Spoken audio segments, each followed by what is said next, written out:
Beasiswa itu berarti dalam proses pembelajaran besok, dalam proses kuliah itu gratis. Tapi dalam proses persiapan itu tentu akan ada biayanya. Contoh, kemarin saya waktu mau S2 ke luar negeri, saya harus tes IELTS, saya harus tes TOEFL gitu. Ini adalah biaya yang harus kita keluarkan. Dan kadang nggak cuma tes, kadang juga ada lesnya gitu. Ini adalah biaya persiapan kita sebutnya. Tapi ketika kita sudah selesai, kita sudah menyelesaikan tesnya, kita bisa mendaftar, itu normalnya gratis harusnya gitu ya. Jadi kayak mulai dari pendaftaran, terus biaya pendaftaran maksudnya, terus ke kita kegiatan itu beasiswanya gratis. Ini yang kayak FIPM ya. So, seperti yang saya sampaikan tadi, beasiswa itu persiapannya ada banyak. Ada butuh bayar TOEFL, IELTS, SAT, GRE, GMAT, legalisasi dokumen, penerjemah tersumpah atau notaris, lalu biaya administrasi untuk mendaftar ke universitas, atau biaya pelatihan khusus ya, bimbingan, persiapan IC dan wawancara. Ini biaya-biaya yang harus kita keluarkan kalau kita mau mendaftar ke luar negeri. Normalnya seperti itu. Nah, next. Ini beberapa perbandingan ya. Jadi kalau kita bandingin kayak FIPM dengan beasiswa luar negeri lainnya itu, seperti kalau di US, let's say ke Turki atau ke Qatar, HBKU gitu, itu mereka pasti membutuhkan TOEFL atau IELTS, ya kan? Jarang juga yang 2 kalau nggak TOEFL, IELTS pasti gitu. Dan TOEFL itu harganya range ya 4 jutaan gitu. Nah, ada juga yang tetap minta SAT juga. Ini untuk beasiswa S1 ya. Ada yang minta SAT dimulai, lalu SAT itu harganya kan sekitar 2 jutaan gitu, atau 1,8 juta lah, simpelnya. Lalu ada biaya legalisasi dokumen, ngirim ijazah, ngirim transkrip nilai, itu biasanya ada yang kayak gitu. Dan ada yang butuh beasiswa untuk biaya administrasi gitu ya. Nah, jadi total expense sekitar 10,8 juta. Ini normalnya beasiswa ke luar negeri, itu harganya segitu. Apa yang membedakan dengan KFUPM? Pertama, KFUPM itu untuk S1 syaratnya hanya butuh SAT. Selain itu, tidak ada biaya pendaftaran, biaya administrasi, nggak ada ya. Beasiswa legalisasi dokumen tidak diperlukan, ya kan? Jadi semua udah tidak perlu mengeluarkan biaya yang lebih, seperti untuk IELTS terutama ya. KFUPM tidak perlu IELTS untuk S1, jadi kita nggak perlu untuk kursus maupun bayar tesnya. Sehingga ini salah satu keuntungannya daftar ke KFUPM, karena syaratnya cuma 1 doang, yaitu tes SAT. Selainnya bisa diperoleh materinya begitu ya. Lalu next. Beasiswa KFUPM seperti yang saya sebutkan kemarin itu beasiswa fully funded, yang mana berarti semua apapun yang kita keluarkan ketika kita kuliah itu dibiayai ya, itu digratisi oleh kampus. Dan di KFUPM itu tidak ada partial funding atau aid base, atau yang kita sebut dengan kita bayar keseluruhan, karena memang ini full beasiswa untuk international scholarship. Mereka tidak ada opsi untuk membayar sendiri.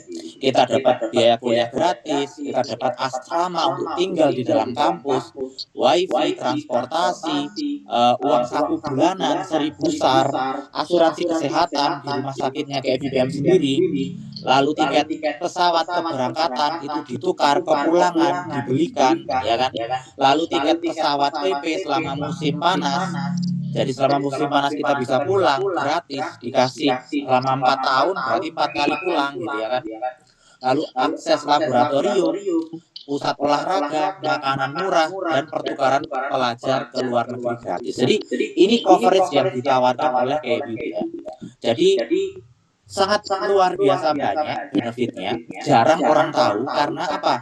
KFUPM itu tidak membuka beasiswanya satu portal dengan beasiswa lainnya di Arab Saudi.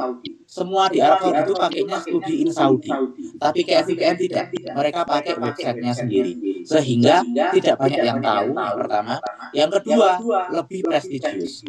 Karena apa? KFUPM itu tidak di bawah Ministry of Education. Jadi univ-univ ini semuanya di bawah Ministry of Education. Makanya mereka pakai studi in Saudi. Sedangkan KFUPM itu di bawah Ministry of Energy. Jadi beda ministry, beda ruangnya, ya kan, beda finance-nya, sehingga kita pakai website kita sendiri untuk pendaftaran. Begitu ya. Next, kenapa kok KFUPM itu kompetitif? Kenapa kok bagus ya? Kenapa kok keren gitu? KFUPM itu peringkat 67 dunia. Jadi di dunia ini universitas semua itu di ranking dan KFUPM itu nomor 67, setara dengan Texas A&M, Purdue, banyak univ-univ US, UK ya kan, yang setara dengan KFUPM. Makanya banyak anak-anak Stanford, MIT yang pertukaran pelajar ke KFUPM. Jadi kita punya banyak mahasiswa US juga di sini pertukaran pelajar gitu. Dan kita bisa tukar ke sana juga sebagai mahasiswa KFUPM itu. Next, dia nomor 1 di Middle East. Di Middle East itu berarti Jordan, terus ya ke sana ke arah Gulf ya kan, beberapa tempat di Afrika gitu. Kita itu nomor 1 gitu ya, top. Dan untuk jurusan paling favorit itu adalah Petroleum Engineering, peringkat 5 dunia. Ya, makanya banyak univ-univ pada kesini, salah satunya ke jurusan ini, Petroleum Engineering. Lalu kita nomor 58 di Data Science dan AI. Kalau jurusan-jurusan semua udah kita summarize, kita udah rangkum di WhatsApp group, teman-teman bisa cek, teman-teman bisa lihat, ya kan. So, nanti teman-teman bisa cek mengenai itu ya. Next, kita akan ngobrolin materi utama kita, yang mana ini materi utama webinar, yaitu mengenai cara belajar SAT mandiri. Learning is not about duration, but about strategy.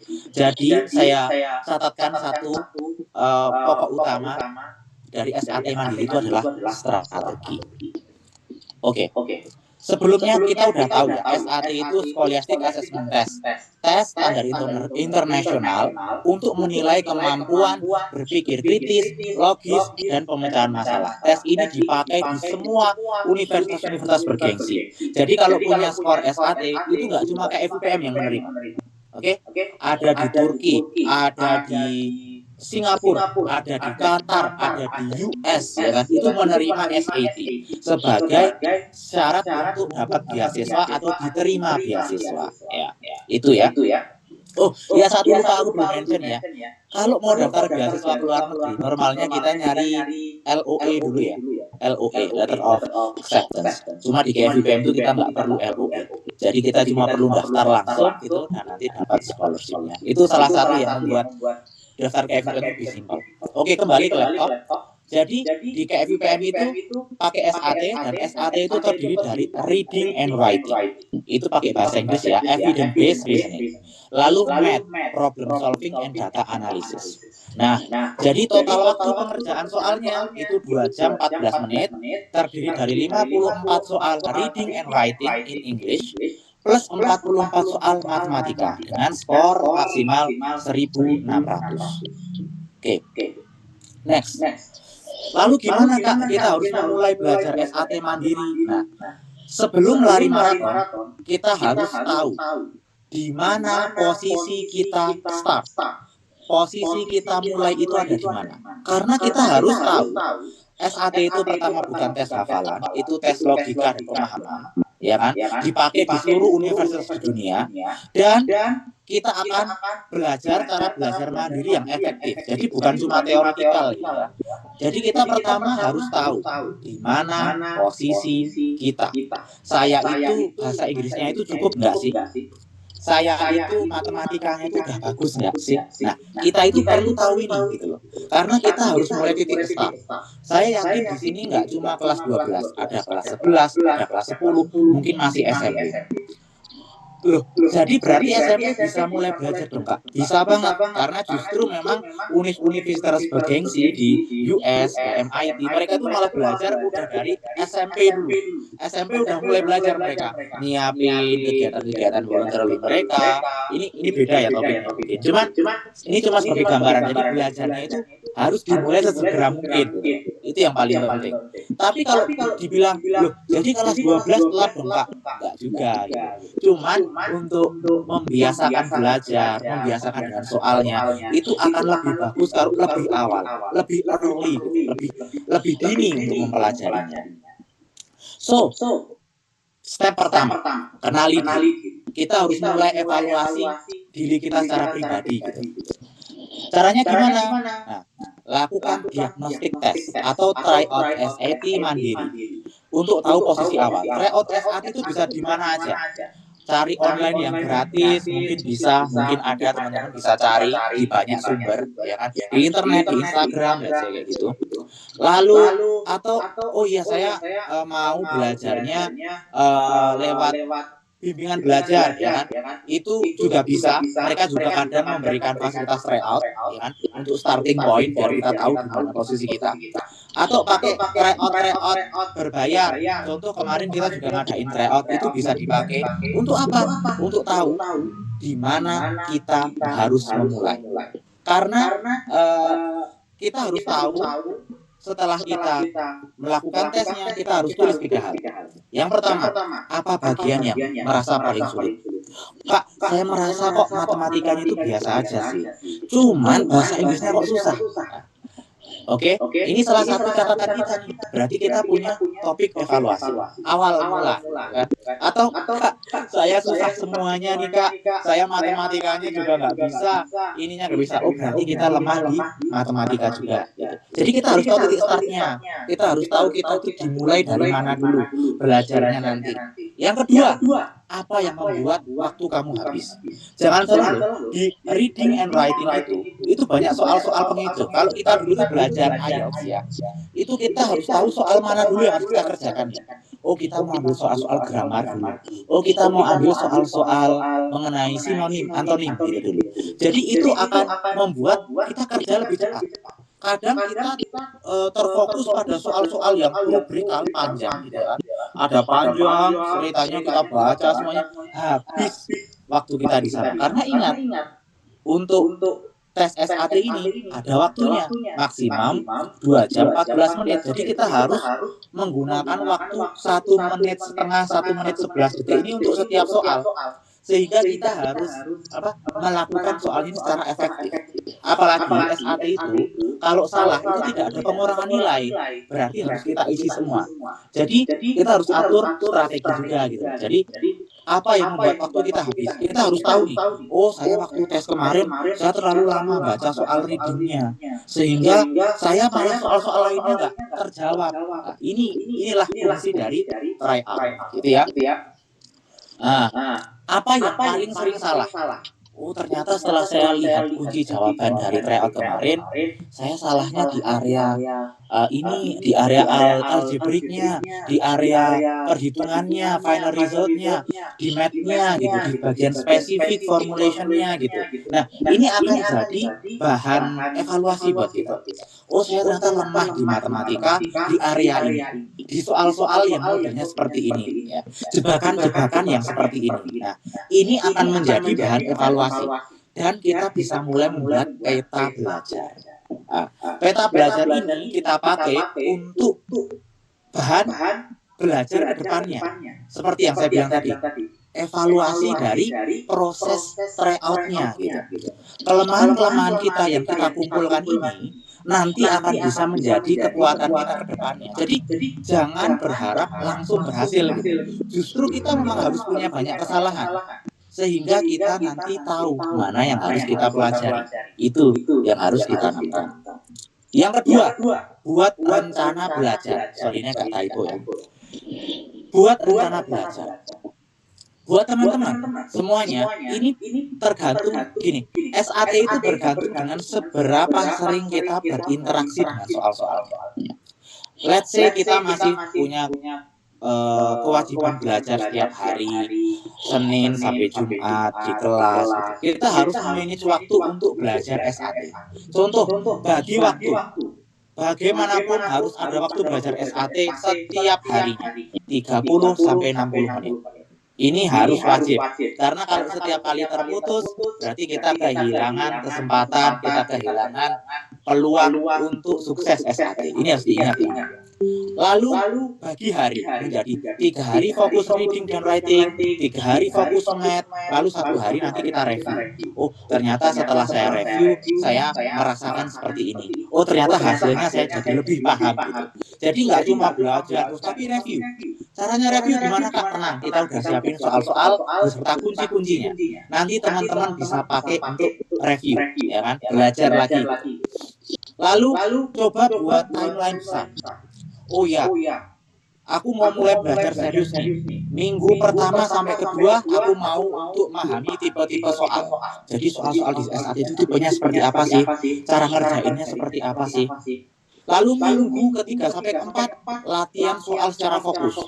Jadi beneran kita kasih soalnya, kita kerjain semuanya. Real, seperti kita ngerjain SAT, kita kasih timer gitu ya kan. Lalu minggu kelima sampai keenam kita buat full test dan analisis. Ini mirip kita timer, tapi kita juga analisa. Oh, ternyata setelah saya belajar tipe-tipe soal, latihan secara fokus, ya kan, mencoba banyak full test itu maksudnya 2 jam 14 menitnya ya, dan analisis, akhirnya saya paham. Oh, saya itu kalau belajar harus, let's say, sehari saya 30 menit, istirahat 5 menit, 30 menit, istirahat 5 menit gitu. Karena apa? Dengan kita banyak belajar, kita jadi tahu nih, oh kalau saya belajarnya 3 jam langsung gitu kan, ternyata pusing, berat, ngantuk, malas gitu. Nah, kita akhirnya jadi apa? Menemukan cara belajar terbaik kita. Karena tidak semua orang sama cara belajarnya. Ada orang yang cuma bisa fokus 30 menit. Ada yang cuma 15 menit, gitu ya kan. Habis itu saya pusing Kak, saya nggak bisa. Gitu. Nah, kita temukan cara belajar lewat apa? Lewat latihan dulu. Latihan sinau, latihan belajar. Oh, kita buat 15 menit, 15 menit. 15 menit belajar, 5 menit break. 5 menit break ngapain Kak? Minum, jalan kaki, buka jendela, ya kan. Tutup lagi, belajar lagi, ya kan? Ini metode belajar. Kalian harus temukan sendiri. Oke?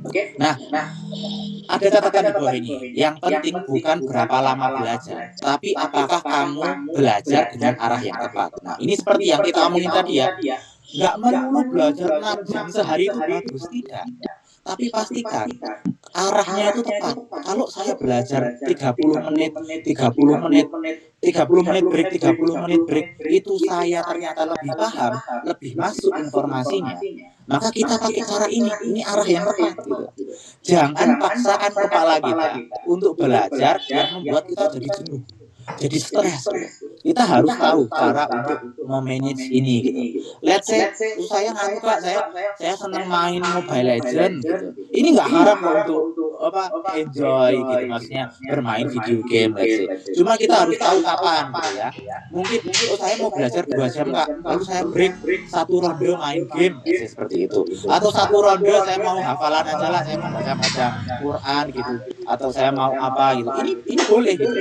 Cari sesuatu yang bisa merelaksasi kepala kita, merelaksasi pikiran kita. Jadi kita belajar dengan arah yang tepat. Kita pedulikan itu bukan kuantitasnya ya, tapi kualitas. Stay in the quality zone. Oke, itu yang harus teman-teman tahu. Next, gunakan sumber belajar gratis. Teman-teman semua, sumber belajar itu banyak banget, ya kan? Baik itu teman-teman mau belajar dari soal-soal yang di college board. Kalau kita ke college board, itu ada soal-soalnya. Kalau gimana nyarinya? Gampang. Ketik aja practice test college board PDF di internet, nanti keluar tuh practice testnya. Teman-teman bisa download dan pelajari. Atau dari Telegram, cari grup atau grup WhatsApp belajar SAT gitu. Itu ada di internet, teman-teman bisa cari. Atau gunakan dan lihat dari YouTube. YouTube ini bagus banget teman-teman. Ternyata banyak materi-materi SAT dari internet itu yang update dan juga memberikan solusi penjelasan yang bagus. Dan ini most of it free. Udah recording belum? Dan teman-teman bisa pakai bank soal dari OS Academy. Karena semua yang ada di sini nanti akan dapat bank soal, ya kan, yang bisa teman-teman pakai. Dan bank soal ini akan terus kita update. Jadi nanti akan ada yang baru lagi, ada yang baru lagi. Teman-teman bisa pakai terus gitu ya kan. Kita akan usahakan untuk terus update soal-soalnya.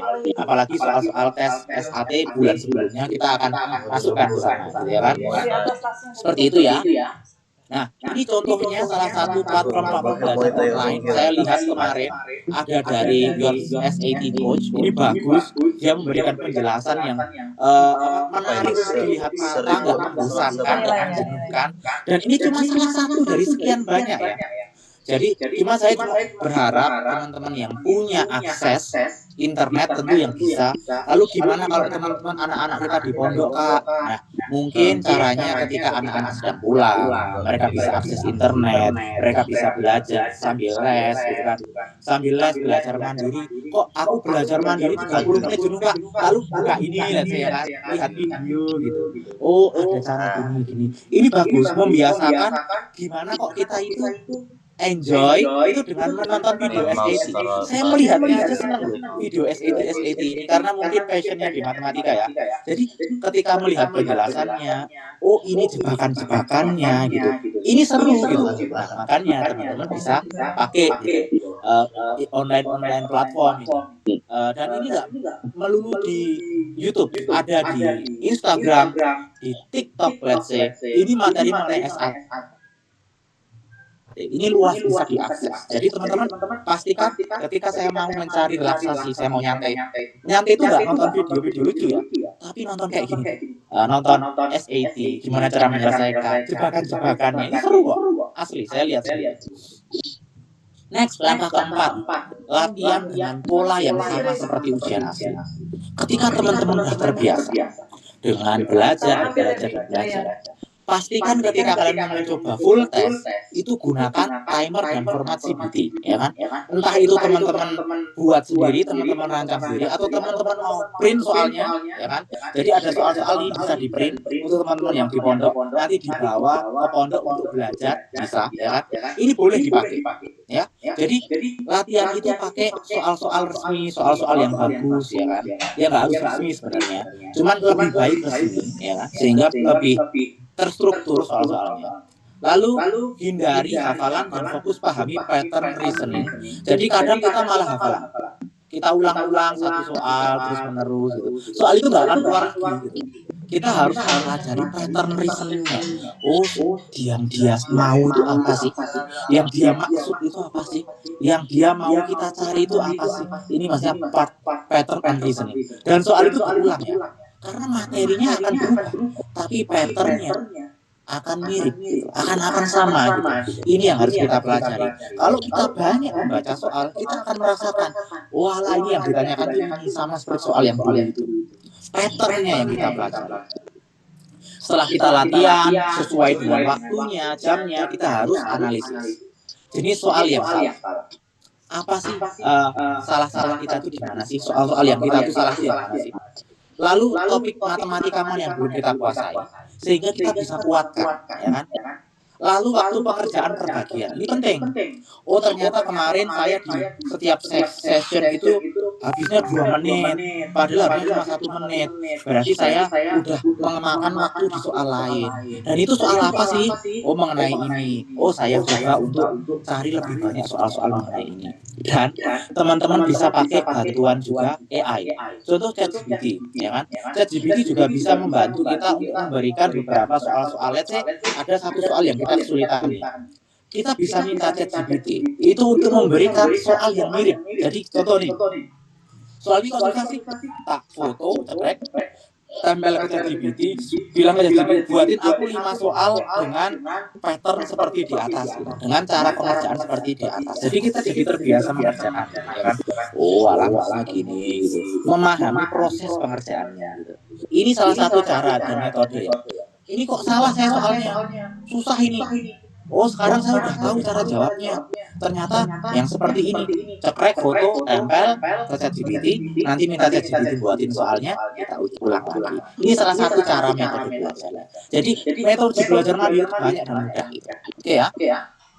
Lalu evaluasi ya, evaluasi ulang dan pantau progres. Jadi nggak cuma melulu belajar, tes ya, tapi evaluasi ya kan seperti yang saya bilang tadi. Teman-teman harus ambil tryout mungkin, teman-teman harus ambil tryout. Teman-teman harus ambil tryout, teman-teman harus membandingkan skornya. Jadi mulai dulu pertama kali mau nyoba belajar, tryout dulu, oh skornya masih 1000 doang kak. Setelah belajar, oh naik jadi 1300 kak. Saya belajar lagi, evaluasi lagi, mana yang salah saya perbaiki, mana yang kurang saya perbaiki. Lalu belajar lagi, oh akhirnya naik lagi. Jadi pastikan jangan lupa mencatat skor. Oh di minggu pertama bulan ini saya tryout hasilnya segini.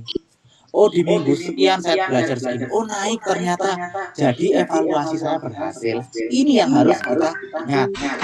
Fokuskan minggu berikutnya hanya pada topik yang masih lemah. Jadi let's say kita tahu nih, udah tryout, tahu topik yang lemah, kita fokus ke sana belajar ke sana. Ya kan? Fokus belajar ke sana, lalu kita coba lagi, oh ternyata semakin baik. Kemarin yang topik-topik yang saya salah di bagian ini, saya nilainya naik lagi ya. Ini adalah perbaikan gitu. Oke? Inilah yang harus kita lakukan. Consistent small step will a great result in learning. Karena sedikit demi sedikit kita perbaiki, terus menerus kita evaluasi, akhirnya kita akan lihat hasil yang besar di akhirnya. Tapi jangan fokus langsung di akhir, ini perlu proses gitu ya kan. Makanya kita harus terus belajar dan belajar. Next. Mana ya? Oh, sorry. Oke.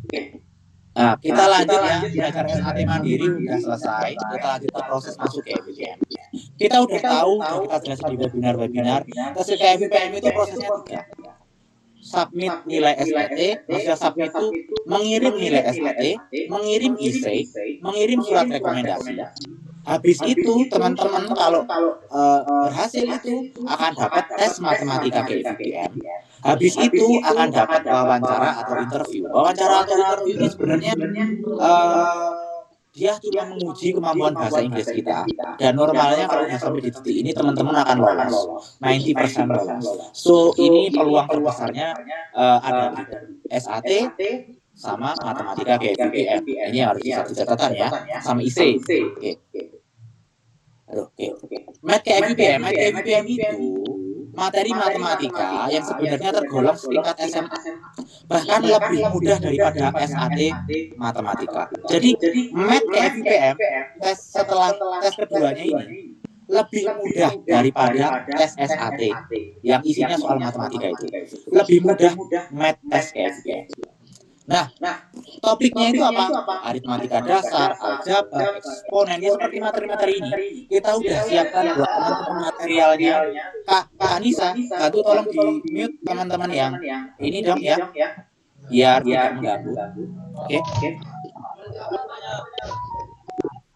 So teman-teman semuanya, materinya udah ada di Google Drive. Kita ada bukunya, ada soal-soalnya di dalamnya, ada penjelasan silabusnya. Teman-teman bisa pelajari, ya kan? Dan saya rasa ini lebih mudah daripada SAT tes karena saya udah lihat, saya udah nyoba sendiri. Namun kemarin yang daftar ke FIPM gagal di sini. Ada satu mahasiswa Indonesia yang coba dan gagal di sini. Dan memang untuk pengerjaan soal yang terbilang mudah itu sebenarnya ada 2 tipe manusia biasanya yang mengerjakan soal-soal seperti ini. Yang pertama overconfident atau terlalu percaya diri. Ini kadang membuat kita mudah terjebak, overconfidence, ya kan?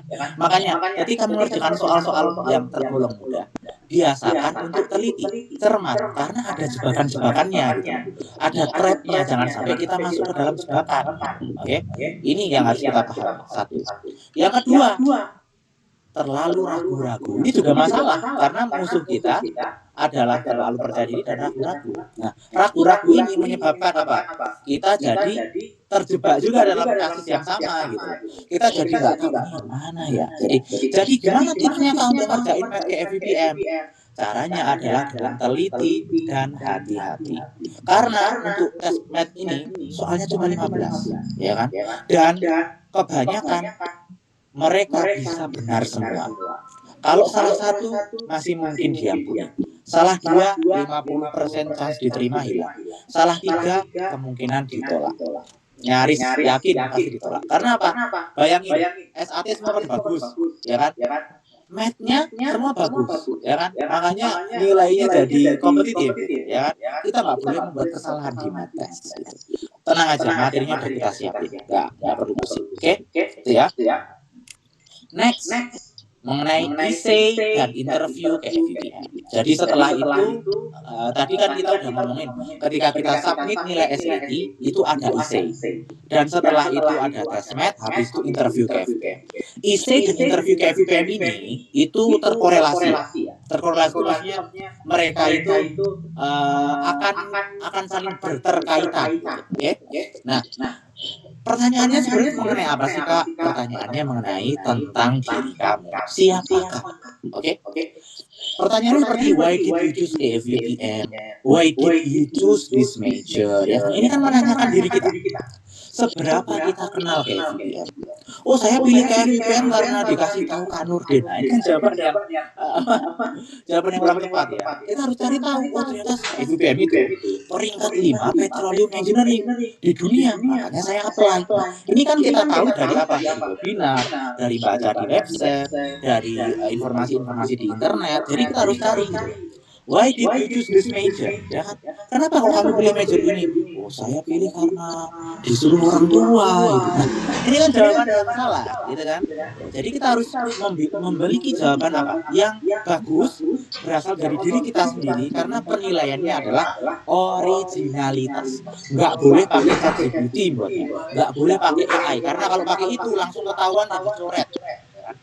Jadi teman-teman harus tahu, jangan pakai itu. Jadi kita harus cari tahu, kita buat kata-katanya sendiri. Oke? Jadi, why did you choose this major? Kita harus cari tahu.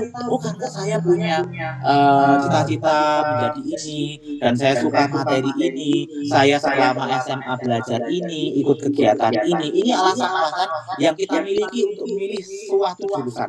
Major itu jurusan ya. Baik itu mechanical engineering, petroleum engineering, architectural, business, let's say. Ini alasan, ya kan? Lalu, tell me 5 things about Saudi Arabia. Ya. Ini pertanyaan-pertanyaan menjebak. Ini itu apa alasan mereka tanya? Mereka itu mau tahu. Mereka tuh mau tahu. Mereka tuh mau tahu seberapa kalian tahu mengenai Saudi. Contoh. Oh, kalian bertanya, apa sih 5 hal yang paling kamu ketahui mengenai Saudi Arabia? Orang kan langsung keluar di kepalanya, umroh ini pasti nih, haji, gitu kan? Ini kan jawaban-jawaban mainstream. Kita harus cari tahu mengenai KFUPM, mengenai Saudi Arabia secara general. Oh, let's say, ya, Saudi Arabia itu punya namanya NEOM. Kota yang lurus terus itu, ya kan? Memang lurus jalan. Ini kan kita dapat kalau kita cari tahu gitu. Nah, ini yang kita maksud. Oke, teman-teman. Next, what is the most significant challenge that society face today and how will you help to solve it? Ini kan mengajarkan kita untuk reasoning. Kita itu sebagai manusia itu melihat alam sekitar seperti apa. Jadi pertanyaannya adalah, apa masalah di masyarakat sekarang yang terjadi dan gimana kamu mau menyelesaikan masalah itu?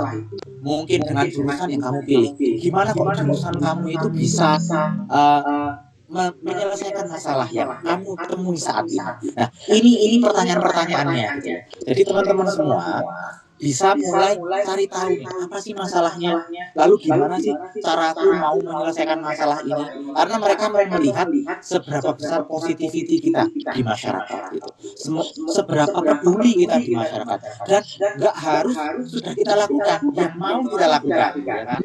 Itu yang paling penting. And how will you help to solve it?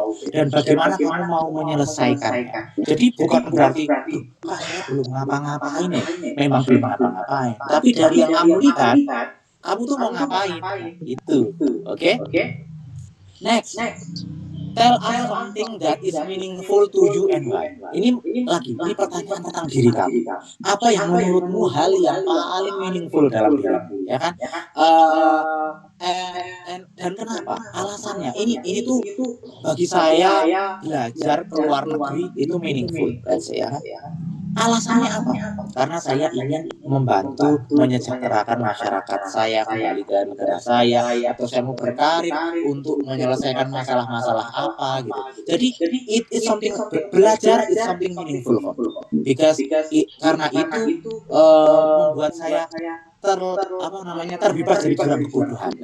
Ini adalah salah satu hal yang personal, ya kan? Jadi temukan personalnya kalian, lalu buat itu tuh meaningful, dan jelaskan kenapa. Setiap orang punya perbedaan dalam hal ini, sehingga kembali lagi originalitaslah jawaban terbaik. Setiap orang bisa punya jawabannya masing-masing. Kalau kita tanya AI akan jawab itu aja. Tapi kalau meaningful berasal dari dalam diri sendiri, setiap orang akan beda. Setiap individu itu spesifik. Mereka punya sesuatu hal yang kontennya individualis.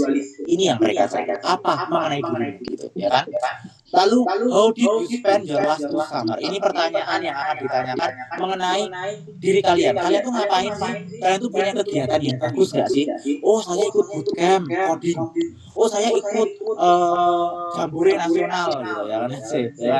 Jadi kegiatan yang kamu lakukan itu positif, dan sebagaimana mungkin itu bisa relate dengan jurusan yang mau kamu ambil. Sehingga saya amat menyarankan teman-teman untuk mencari kegiatan satu aja, nggak perlu banyak-banyak, yang mungkin related dengan jurusannya. Mungkin let's say, oh saya mau masuk ke computer science lah, ikut cari bootcamp coding. Ini kan kegiatan, ya kan? Ini kegiatan yang kita lakukan, ini yang paling penting gitu. Oke? Nah, terus tadi ada pertanyaan, ini berapa Kak maksimal katanya? Jadi seperti yang saya bilang, pertanyaan di IC ini saya nggak tahu nanti akan diubah atau nanti akan diupdate. Cuman kalau berbasis dari tahun sebelumnya, pertanyaan itu seputar ini, ya kan? Lalu berapa jumlah katanya Kak? Itu bervariasi dari 50 kata, dari cuma sekian kata, 5 atau berapa gitu, 50 kata, ada yang sampai 200 kata gitu kan. Dan ini nanti menyesuaikan dengan update terbaru gitu. Tapi teman-teman nggak usah khawatir. Yang penting kalian punya idenya. Jadi tentang diriku itu seperti apa, kenapa alasannya. Kalau soal jumlah menulis, nanti kita tunggu update, lalu bisa kita siapkan. Oke? Cuma kalau teman-teman, aku mau nyoba Kak nulis dari sekarang, oke. Berarti coba buat jawaban ya, let's say 50 kata, let's say buat 100 kata, buat 200 kata. Gitu. Cuman yang paling penting adalah punya idenya. Apa sih jawabanku itu? Kalau soal berapa jumlah yang harus saya pakai, itu mungkin bisa kita siapkan, bisa kita eliminasi sendiri. Tapi kalau idenya itu orisinil, nggak bisa gitu. Ini yang harus kita cari pertama, oke? Next, parent session. Ini untuk para orang tua ya. Ini mohon maaf sekali, bukan ada niatan untuk menggurui, tapi saya akan memberikan point of view dari adik-adik saya, teman-teman saya yang masih di bangku SMA sekarang ini. Jadi perlu diketahui bahwasanya tren global sekarang, anak-anak sekarang itu sama semuanya. Handphone, sosial media, jarang menyentuh buku, malas belajar, itu tren yang memang ada, itu exist sekarang itu. Dan perlu diketahui, belajar itu bekal, bukan sekedar tiket masuk kampus. Kadang kita berpikir bahwasanya kamu harus ikut ini, nanti sukses pasti. Padahal sukses itu adalah proses dari banyak-banyak belajar, disiplin, ya kan, evaluasi. Ini adalah proses gitu. Ini sesuatu hal yang tidak bisa didapatkan secara instan. Tiba-tiba berhasil, tiba-tiba ini sukses gitu. Ini proses yang salah gitu. Instan itulah yang membuat kita lupa bahwasanya nilainya itu jadi berkurang ketika kita dapatnya instan. So di era teknologi dan sosial media, anak-anak muda ini jadi cepat bosan, jadi cepat kurang fokus belajarnya karena kebanyakan gadget, kurangnya budaya membaca. Dengan kita berikan materi-materi belajar SAT, kita berikan peluang, ya kan, ini ada beasiswa loh, ini ada kesempatan loh, kan anak kita akan menjadi terbiasa untuk punya mimpi gitu loh. Dan ketika mimpi itu berasal dari dalam diri, itu ada energi di dalamnya, ada gerakan gitu, yang berasal dari diri kita, bukan paksaan. Dan itu yang paling penting. Jadi menanamkan budaya belajar kepada anak kita, karena ini adalah investasi terbaik yang bisa kita lakukan. Jadi jangan dipikir saya belajar SAT itu tuh dapat 1.400 Kak, itu targetnya, setelah itu lupa. Enggak. Matematika ini akan terpakai seumur hidup gitu. Baik itu ketika kuliah, ketika kerja, matematika kan terlalu terpakai gitu. Dan terbiasa dengan matematika, ini adalah investasi terbaik. Apalagi ada bahasa Inggrisnya. Sekarang kalau mau kerja di perusahaan di Indonesia aja lah, semuanya pasti tanya, gimana kemampuan bahasa Inggrismu? Oh, tertulis doang. Ada enggak yang bisa ngomong enggak? Ya kan? Nah, inilah membiasakan dengan belajar SAT itu udah bagus, bagus bahasa Inggris, inilah yang harus kita dapat. Nah, ini yang akan jadi kumpulan-kumpulan effort, kumpulan-kumpulan usaha ini yang kita dapat. Ini yang paling penting. Jadi anak-anak kita nanti, adik-adik, teman-teman semuanya akan menerima resultnya di akhir. Saya dulu mungkin SAT hasilnya nggak bagus, tapi kalian lupa, saya jadi belajar bahasa Inggris, saya jadi belajar matematika, dan inilah yang paling penting. Kita jadi terbiasa belajar, dan inilah kualitas yang dimiliki oleh anak-anak penerima beasiswa di luar negeri.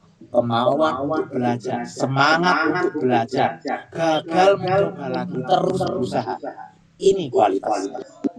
Jadi jangan harap teman-teman sekali coba der langsung berhasil. Nggak masalah gagal, evaluasi lagi, coba lagi, sehingga ilmu itu mengendap. Kapan kita butuhkan matematika? Kamu kok bisa matematika seperti ini? Nah, saya itu dulu belajar SAT, belajar matematika, saya terbiasa, jadi saya bisa. Bahasa Inggrismu kok bagus, kamu kok tahu ini? Saya itu dulu belajar SAT, jadi saya jadi belajar bahasa Inggris juga. Inilah hasil akhir yang kita perlukan gitu loh. Nggak melulu harus diterima di KBPM gitu. Diterima di KBPM itu beasiswa lainnya itu adalah hasil akhir dari usaha gitu kan. Tapi usaha ini terkristalisasi. Ini yang paling penting. Itu pandangan point of view-nya. Next. Ini juga udah saya jabarkan tadi ya. Jadi anak itu terbiasa dalam belajar, disiplin, suka dengan membaca, suka dengan menulis, suka berinteraksi dengan soal-soal. Akhirnya dengan effort-effort itu, kita jadi punya value, kita punya nilai. Karena mau nggak mau, salah satu investasi yang tidak akan pernah rugi adalah ilmu yang bermanfaat, ya kan? So buat teman-teman semuanya, semangat untuk belajarnya, sehingga nanti semua info-info ini akan bisa dipakai, akan bisa digunakan untuk kedepannya. Nah, mengenai link Kak, katanya yang ikut webinar nanti akan dapat link mengenai soal-soal matematika materinya untuk KVPM, terus materi-materi SAT. Teman-teman tenang, materi-materinya akan kita kirim semuanya. Ini udah dalam bentuk kalau bisa lihat sekarang, ini ada buku SAT, teman-teman bisa cek sendiri buku-bukunya, ada guide-nya, ada materi mengenai Math 001, teman-teman bisa lihat, teman-teman bisa cek, ya kan? Sorry, ini internetnya agak lemot ini ya. So ini algebrik and trigonometry, teman-teman bisa cek, di sini banyak soal-soalnya, contoh-contohnya, teman-teman bisa baca, ya kan?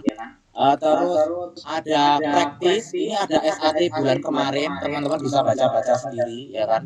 Oh, saya mau tahu Kak soalnya seperti apa, model-modelnya Kak, silahkan teman-teman baca, dan ini akan terus kami update soal-soalnya, teman-teman. Besok kita isi soal-soal baru, sehingga teman-teman punya banyak bahan untuk belajar, ya kan? Jadi nggak cuma belajar dari itu aja. So, saya berharap materi-materi tadi yang saya kasih kami kasih ini bisa dicetak untuk teman-teman yang di pondok, sehingga nanti teman-teman bisa kasih ke putra-putra yang di pondok untuk belajar mandiri, monggo silahkan. Tapi kalau teman-teman mau online, ini udah kita siapin, ada, ya kan. Jadi buat teman-teman semua yang bertanya, Kak, bisa SAT mandiri diterima di KFUGM? Saya akan jawab bisa. Karena apa? Karena banyak juga yang diterima di sini dan itu mereka SAT-nya mandiri. Nggak masalah. Cuman memang nggak bisa bohong. Kalau kita pakai bimbel itu biasanya lebih cepat karena ada tutornya. Jadi semua pilihan, mau mandiri bisa, mau pakai lembaga bisa. So terus buat teman-teman yang merasa kemarin DM saya, Kak, saya mau bimbingan untuk persiapan KFUGM dan belum sempat saya balas, mohon maaf sekali karena saya sedang bertugas ke luar negeri dan baru pulang. Nanti akan saya balas satu-satu. Kami punya kelas persiapan untuk S1, S2, S3 sehingga teman-teman bisa ini cari. Dan ini tadi ada yang mention di Khan Academy, itu salah satunya ya. Kita bisa pakai Khan Academy, di sana banyak soal-soalnya, monggo silahkan untuk dipakai karena itu termasuk sumber belajar, dan nanti di Google Drive akan kami update, jadi teman-teman bisa lihat dulu terutama soal math-nya seperti apa materinya, mungkin math 001, so you guys can use it basically gitu. Semua materinya ini kita record, nanti kita kasih di linknya juga sehingga teman-teman bisa akses. Dan mohon diingat bahwasanya ini spesial untuk teman-teman semua, jadi jangan di-share kecuali memang ini untuk anak dan untuk teman-teman semuanya. Ini konfidensialitas sebagai bentuk profesionalisme ya, karena materi ini memang kita siapkan untuk teman-teman semuanya yang ikut webinar ini. Oke? So mungkin itu yang bisa saya share. Kita akan masuk ke sesi tanya jawab, ya kan? Ini apakah ada yang mau bertanya langsung? Kalau ada yang mau bertanya langsung, kita bisa berikan waktunya. Mungkin kita bisa jawab 5 atau 6 pertanyaan. Silahkan angkat tangan yang mau, bisa raise hand. Kita cek. Ya. Oke, monggo Kak Ahmad Iqbal. Izin, apakah suara saya audible? Oke, bagus. Silakan. Nah, silakan ditanyakan. Apakah suara saya terdengar? Terdengar. Monggo, silakan. Halo.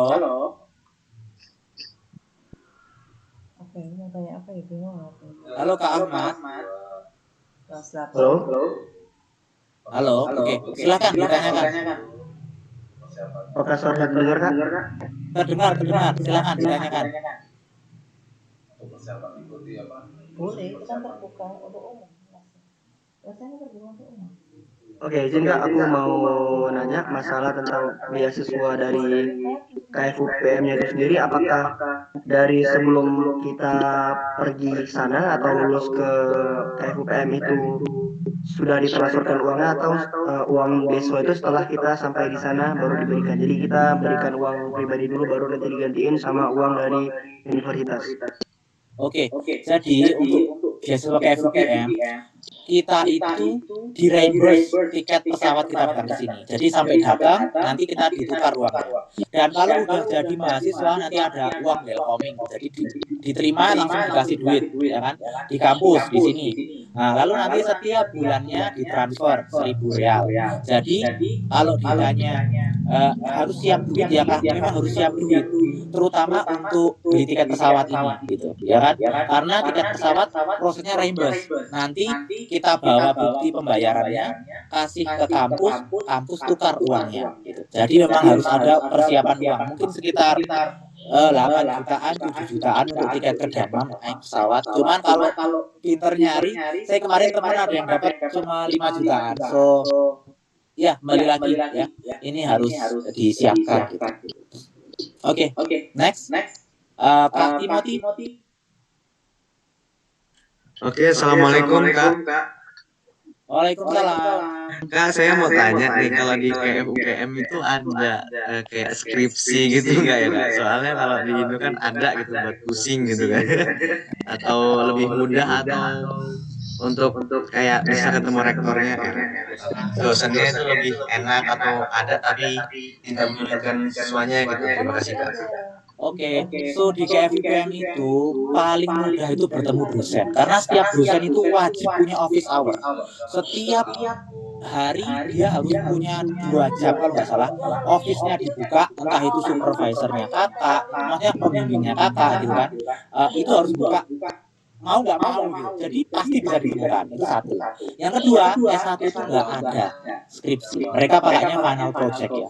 Jadi mereka membuat sesuatu gitu, ya, kayak apa gitu, desain apa gitu. Jadi nggak skripsi modelnya. So tenang aja, nggak ada yang kayak di Indo di sini. Semua digampangin, ya kan?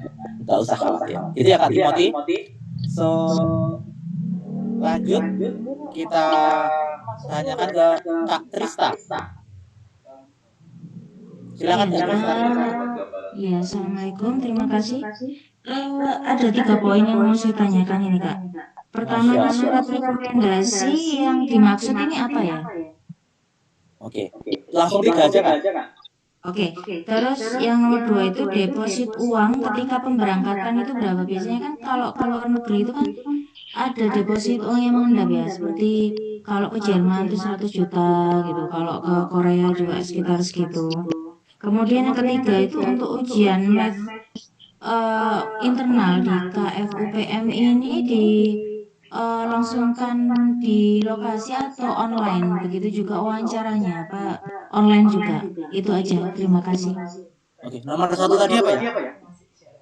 Surat rekomendasi yang dimaksud ini apa? Surat rekomendasi dari kepala sekolah di SMA atau apa? Ya, terima kasih. Terima kasih Kak Trista. Saya jawab langsung ya teman-teman. Surat rekomendasi yang dimaksud itu adalah surat rekomendasi yang udah ada di website. Kita udah kasih ya linknya. Kalau teman-teman bisa cek surat rekomendasi. Kalau enggak nanti DM saya kirimi suratnya. Kalau enggak nanti saya masukin ke ini Google Drive biar teman-teman bisa lihat. Surat rekomendasi ini berbahasa Inggris yang diisi ya. Jadi ada 2 slide, ada 2 page, sebelumnya bahasanya Saudi, bahasa Arab, ya kan? Tapi yang kita isi yang bahasa Inggris. Terus yang isi siapa Kak? Yang isi itu adalah bisa pertama kepala sekolah, yang kedua itu guru kita di SMA. Ini tuh cuma untuk menunjukkan kalau kita benar-benar lulusan SMA A misalnya.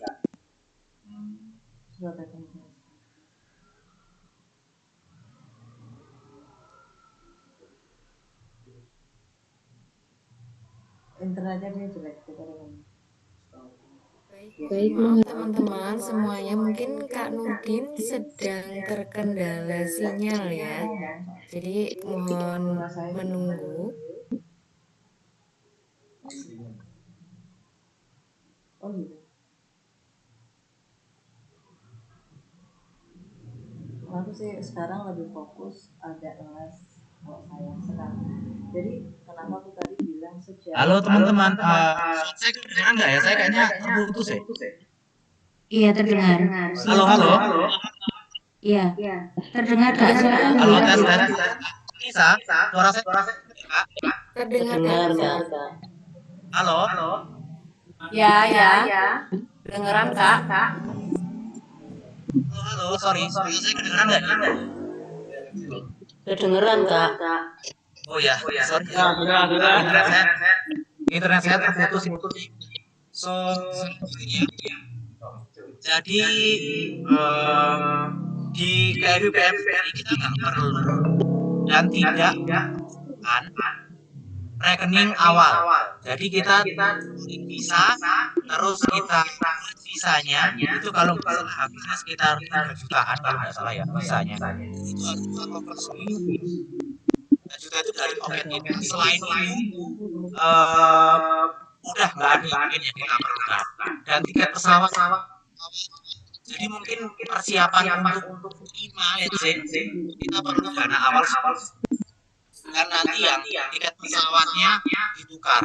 So all pengeluarannya mungkin tes SAT 1,8. Tapi kan polling visa di setiap negara itu pasti harus membayar ya. Itu mau nggak mau harus kita bayar. Jadi itu sekitar 3 jutaan kalau nggak salah. So sekitar 5 jutaan lah yang diperlukan untuk tes SAT buat visanya plus tiket pesawat ya. Jadi bisa diestimasi. Oke. Nah, untuk MET 001 itu dikerjakan online. Nanti akan ada aturannya. Ada apa? Ada kameranya filter, kayak gitu. Sama seperti wawancaranya itu juga online. Semua dilaksanakan dari negara tempat kita mendaftar. Oke? Gitu ya. Kira-kira jawab nggak pertanyaannya ini? Iya, untuk visa tadi berapa? Mungkin sekitar 3 jutaan ya kalau mengikuti dari anak-anak S2 dan S3 sekitar 3 jutaan. Kalau untuk paspor itu pakai paspor yang warna apa ya? Yang paspor apa? Green atau apa? Ini Kak, nanti kan kamu buat paspor ya kan mendaftar kuliah itu paspornya udah langsung itu doang yang jauh itu. Dan nanti bayarnya saya kurang tahu ya. Kalau saya buat 600 ribuan.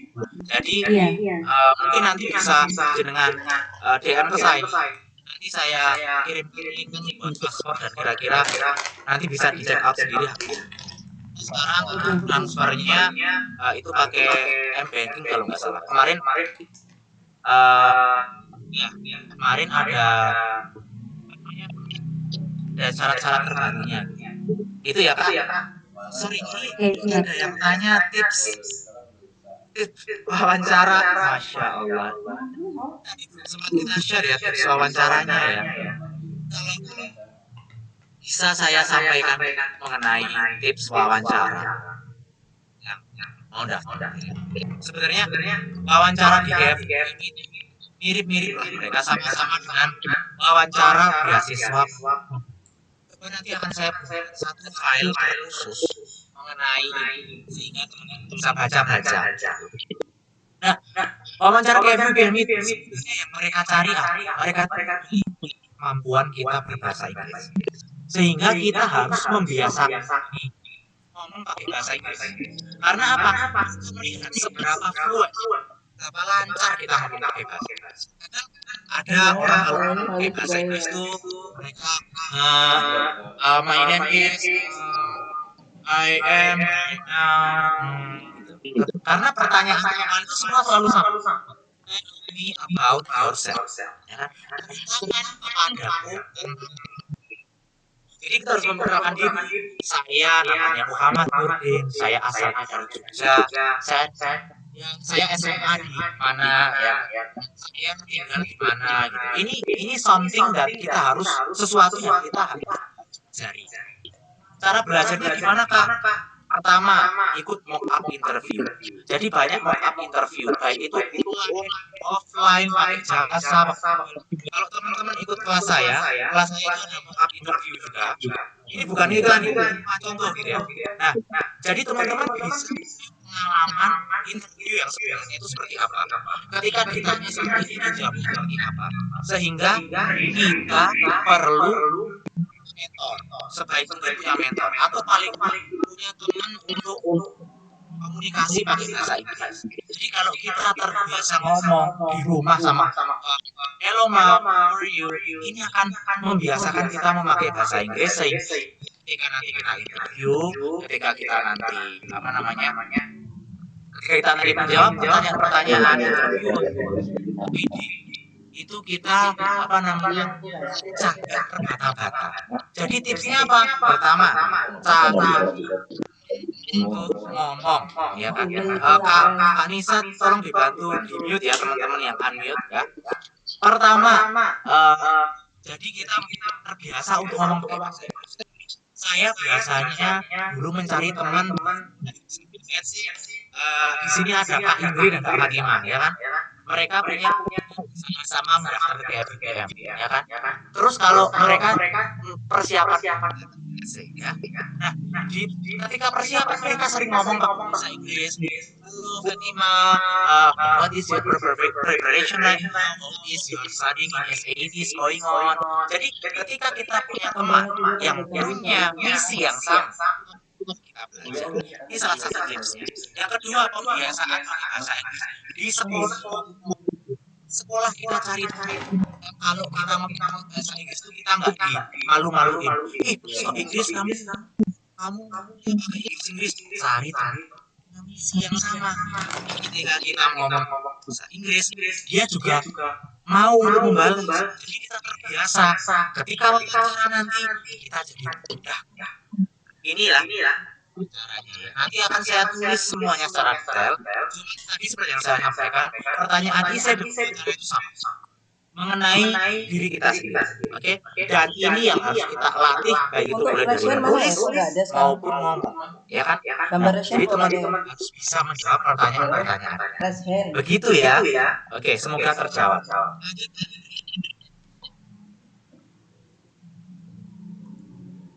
Banyak banget yang tanya ya kita. Halo, Kak Indri. Halo. Halo. Halo. Halo, silakan. Oke, saya yang nggak terdengar. Ya, silakan. Maaf Pak, aku mau tanya ada 3 poin. Yang pertama, selain jalur SAT, ada jalur lain nggak Kak? Seperti kayak prestasi atau yang lainnya. Terus yang kedua, jika tidak lolos nih di Desember ini, kan pembukaannya nanti kan di bulan Februari ya Kak.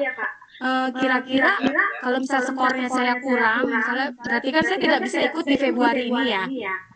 Kapan ada pembukaan lagi? Berarti saya harus nunggu berapa lama lagi untuk bisa ikut pendaftaran lagi. Nah, terus yang ketiganya, jika skor saya kurang, ada arahan nggak untuk kira-kira kampus mana yang bisa saya tuju dengan skor di bawah skor FKUPM? Itu aja Kak. Terima kasih.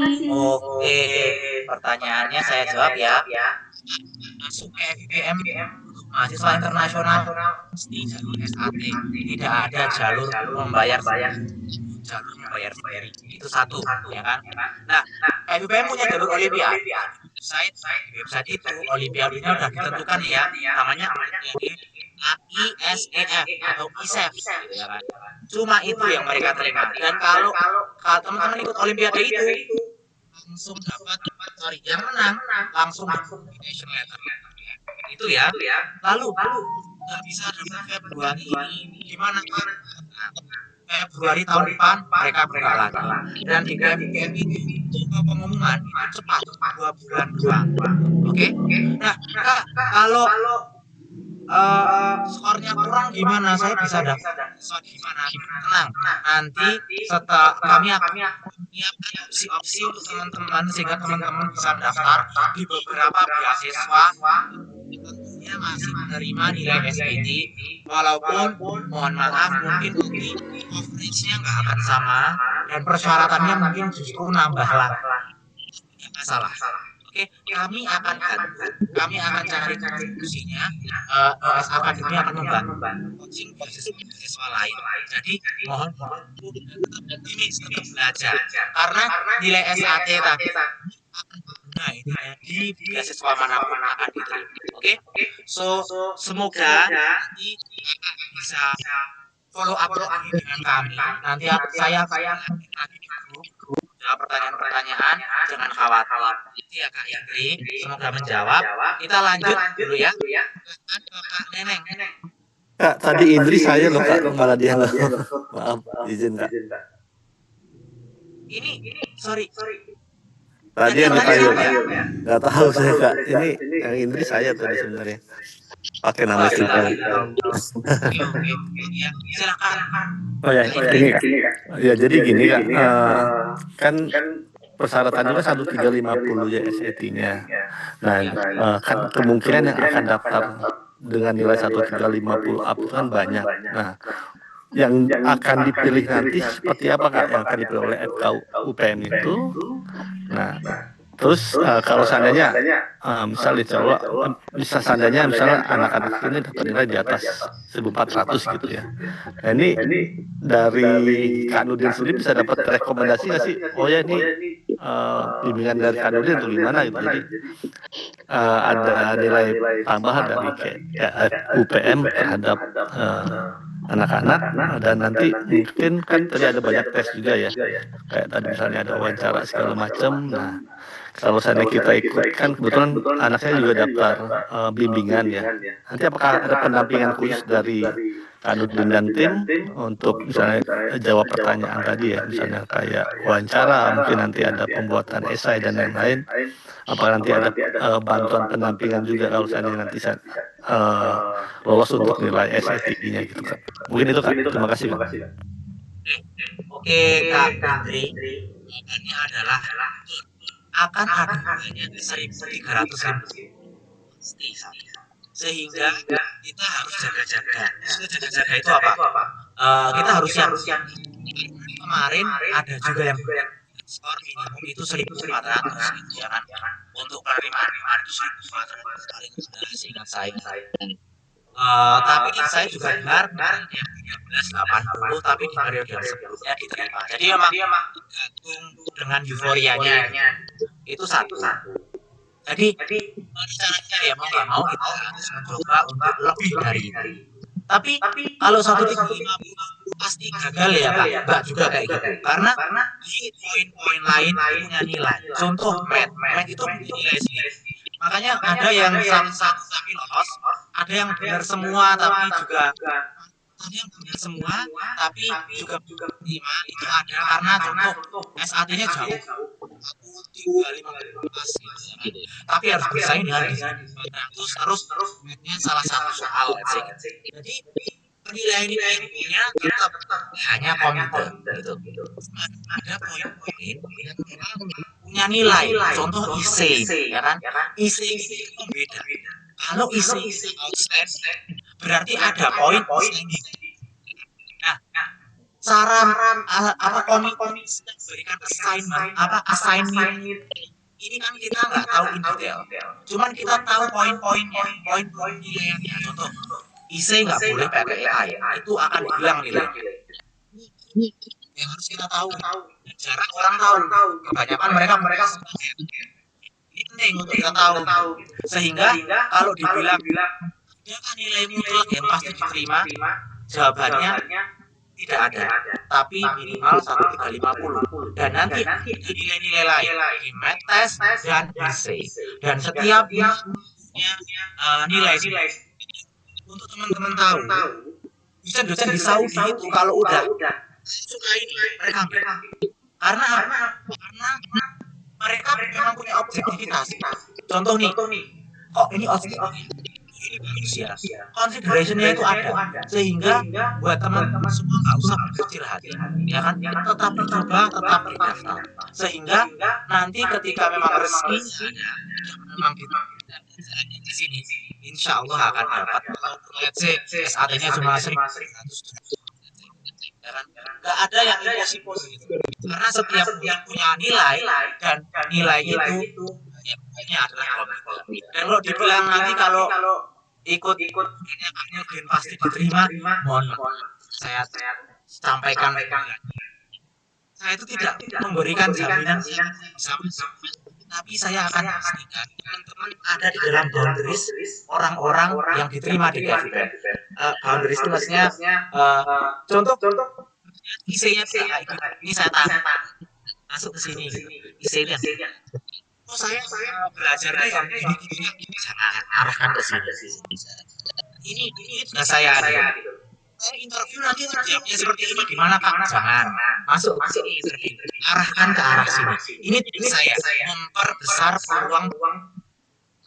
Tapi kembali lagi, saya tidak bisa memastikan teman-teman diterima. Pertama, SAT-nya tidak sesuai dengan, harus sesuai dengan skor. Tugas saya memastikan teman-teman punya proses pendaftaran itu ya. Jadi semoga itu menjawab pertanyaan dari Kak. Itu ya Kak. Oke. Lanjut, mungkin kita tanya lagi, masih 3 menit ya, karena event kita sampai jam. Lanjut, tadi udah belum tadi ya?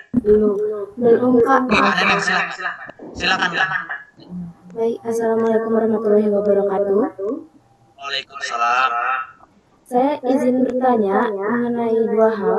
Yang pertama untuk dokumen pendaftaran ke KFUPM-nya, apakah memerlukan ijazah SMA?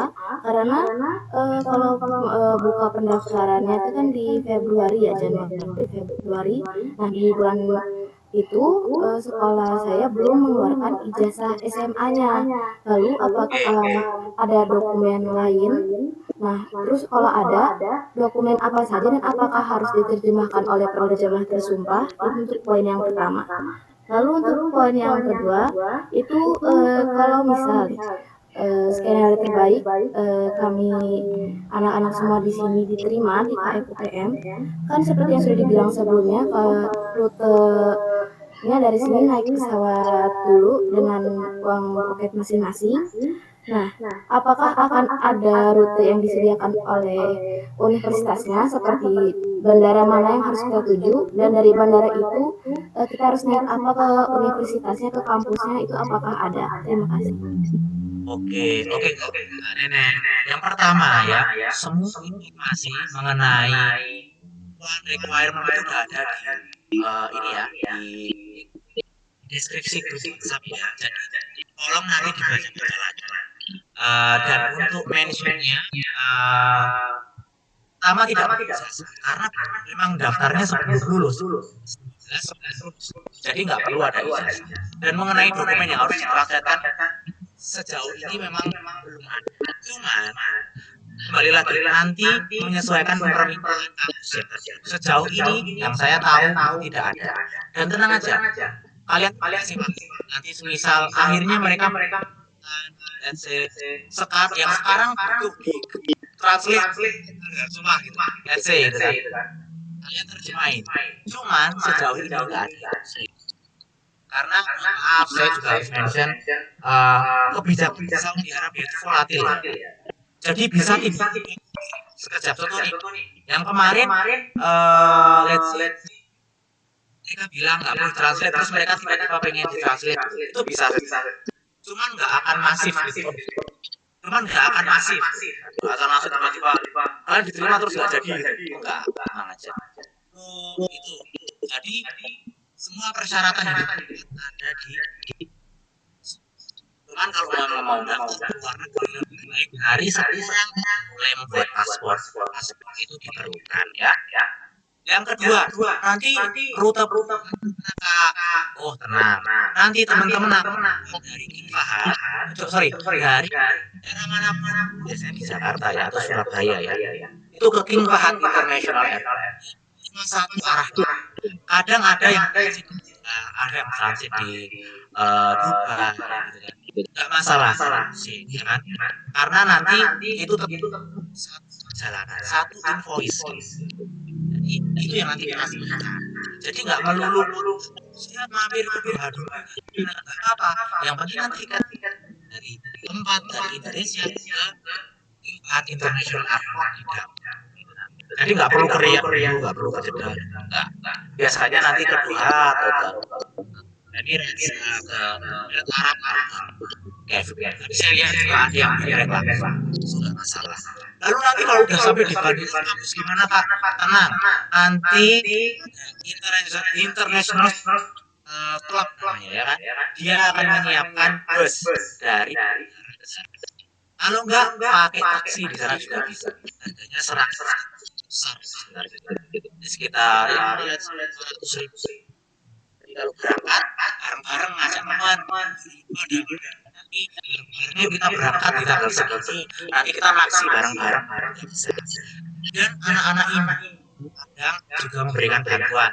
Ada yang di sini S3 ambil, nanti ngambil, atau anak-anak postdoc, expat. Maksud saya hanya opsi, tidak usah khawatir. Dan kalau kalian terima, nanti masuk grup. Dan grup itu isinya mahasiswa nanti akan dibantu. Jadi tidak perlu khawatir soal itu.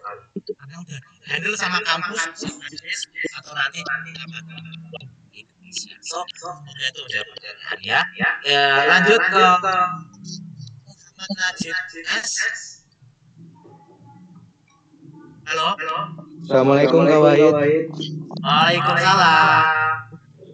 Jadi yang mau ditanyakan ada 2 poin Kak. Yang pertama ini tentang poin keterimanya kalau SAT dibanding esai.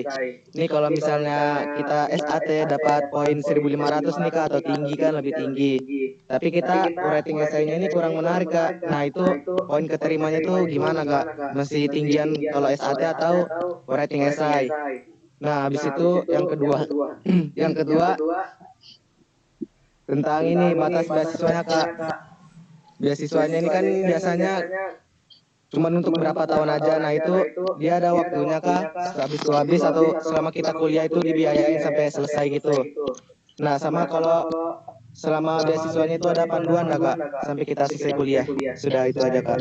Terima kasih. Oke. Jawabannya langsung ya. Pertama, fokus SAT.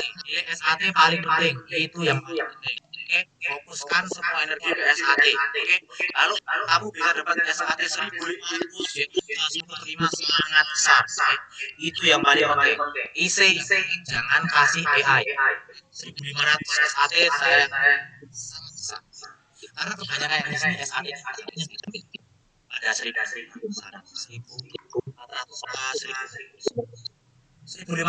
saya yakin itu seperti golden ticket.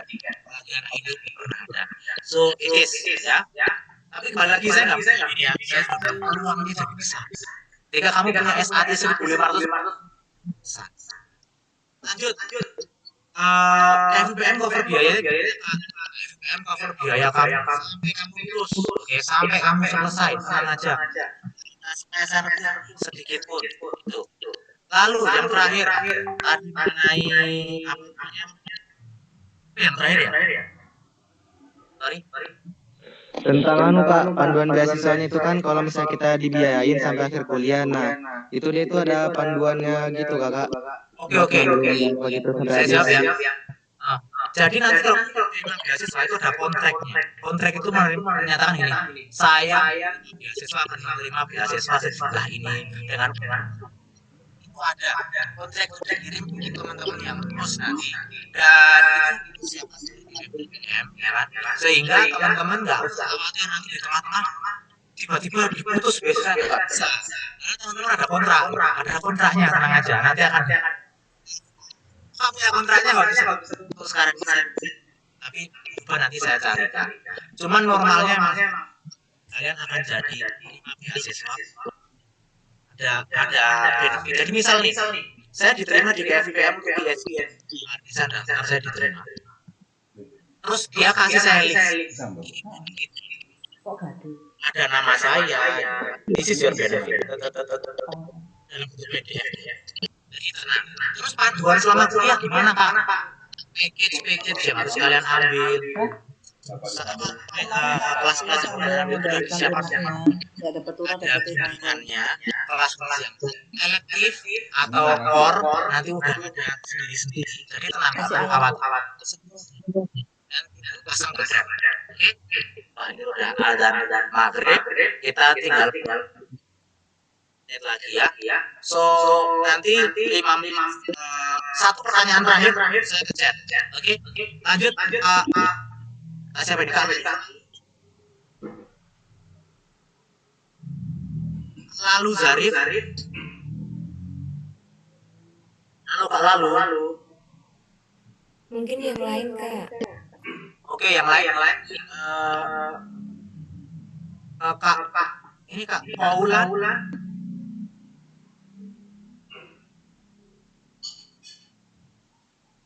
Halo Kak. Ya. Silakan kalau ada pertanyaan. Aku mau tanya yang FKUPM-nya itu lebih ke umum atau ada diniahnya juga Kak? Soalnya kan kalau dari aku pribadi ya, dari pondok yang berlatar lebih fokus ke hafalan dan diniah. Jadi kayak pelajaran umum seperti materi SAT ini kayak matematika dan bahasa Inggris itu emang kurang banget gitu. Jadi emang mengharuskan kami untuk belajar sendiri. Nah, di sini mereka tuh ada nggak kasih peluang ke diniah atau emang lebih condongnya ke umum untuk majornya? Oke. Jadi perlu diketahui ya, memang FIPM itu memang kampus STEM. Jadi memang teknologi, engineering, dan bisnis. Jadi memang arahnya ke sana. Terus ada ya, saat ini kita nggak bisa dan menurut saya mereka akan karena memang Impahat ini fokus risetnya di area tapi ini bagus untuk anak pondok. Karena apa? Karena lingkungannya pondok. Kenapa misalnya pondok pertama kita ada di dormitory, akhwat semua ya kan, akhwat ikhwan kelasnya banyak, tempat tinggalnya bisa, interaksinya juga terbatas. Jadi kayak boarding school lah ya kan. Nah ini mirip gitu. Jadi kita menawarkan untuk anak-anak pondok yang mau lanjut teknik gitu. Di sisi lain mereka buka peluang gitu dan konten-konten keagamaan di sini banyak. Ada hafalannya juga di masjid-masjid di dalam kampus, musyawarahnya, kegiatan-kegiatan keagamaannya lengkap sehingga kuat dalam bidang STEM dan juga kuat dalam bidang agama.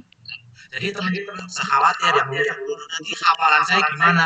Di sini murojaah cek hafalan terus setelah selesai sholat subuh, sholat isya ada.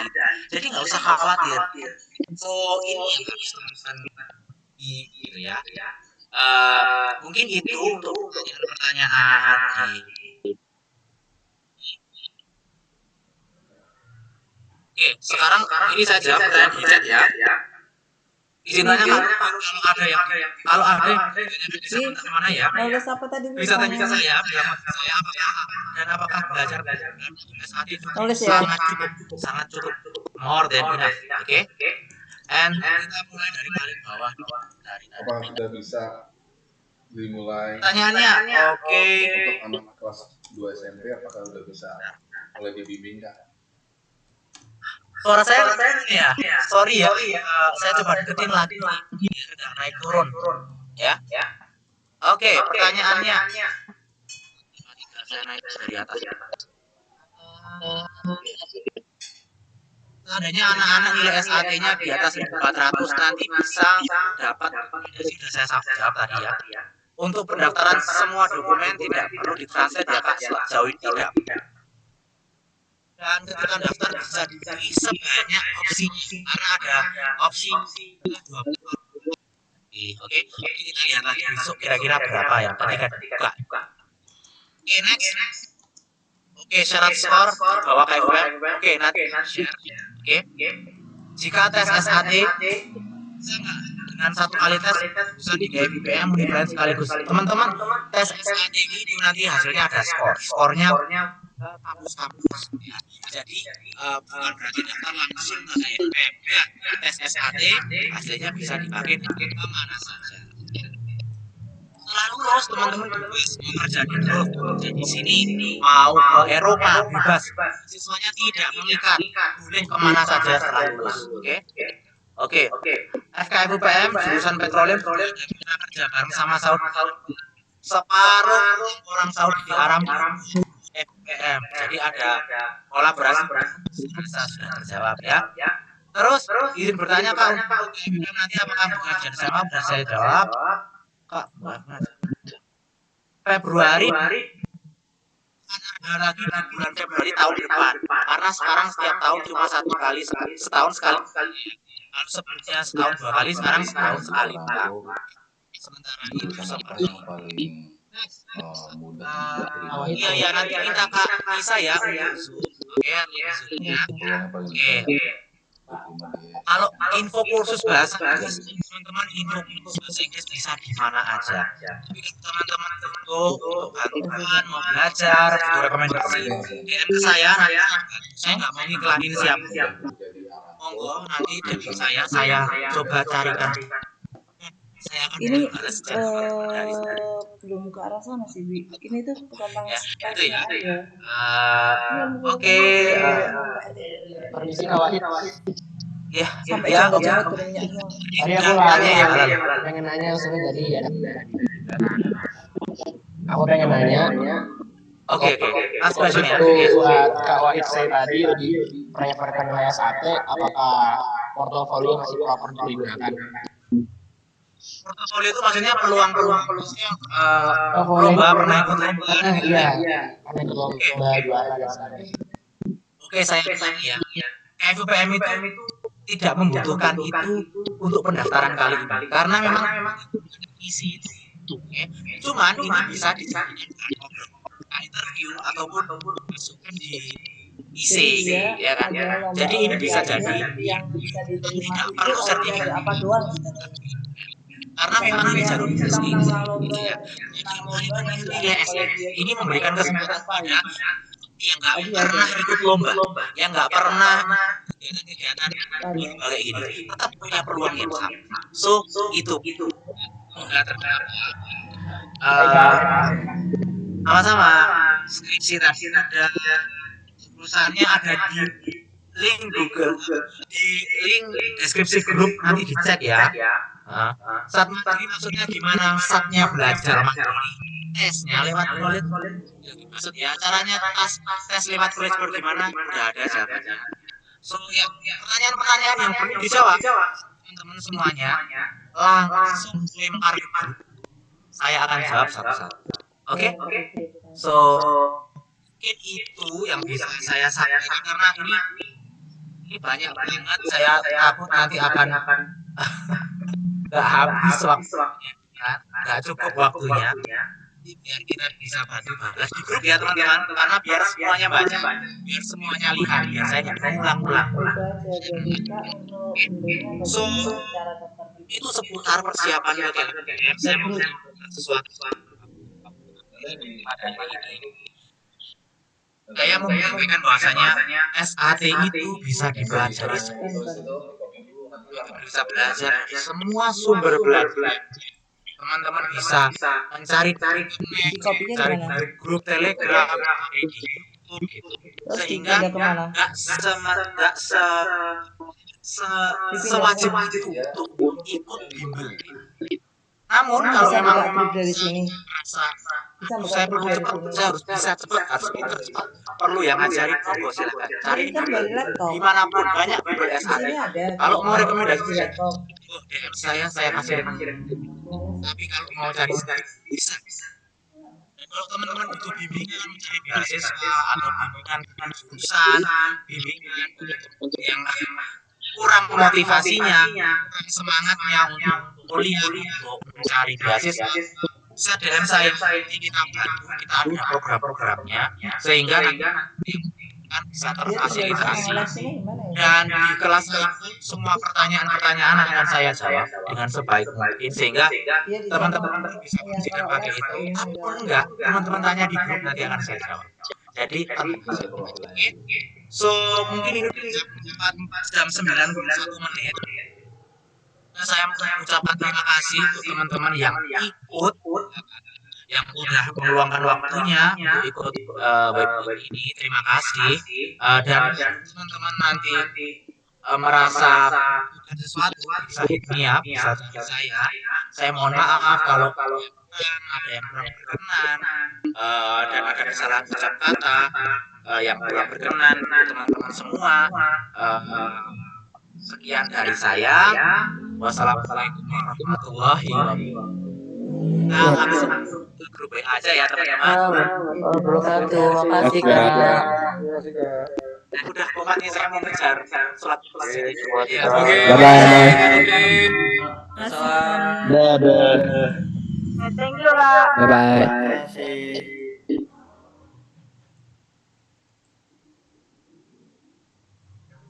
Ini matiin rekaman ya? Iya.